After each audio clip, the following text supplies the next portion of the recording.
এই মাছটা মোটা খুল তো মোট খুল কতলা মাছ দেখছিল ওই যে মাছ আইসা মাছ বইসা মাছ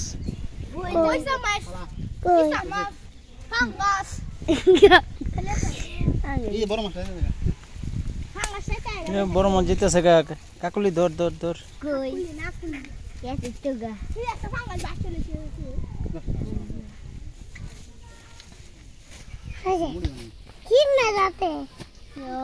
শিম মাছ আছে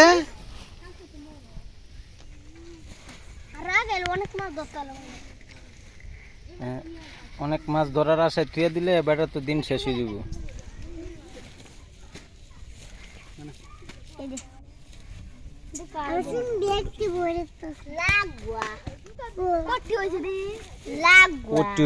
এক সপ্তাহ খাওয়ানো হয়ে গেছে রে একটা কিছু লয়ে গেদা হেডে যাত না এই যে চিংড়ি মাছটা এই যে চিংড়ি মাছটা এই যে ইসা মাছ বইসা মাছ কাকলি মাছ নাই আমি ধরতাছি এমন দাঁড়াতে খাওন যাইবো কত মাছ আছে রাতে একটা কিছু লয়া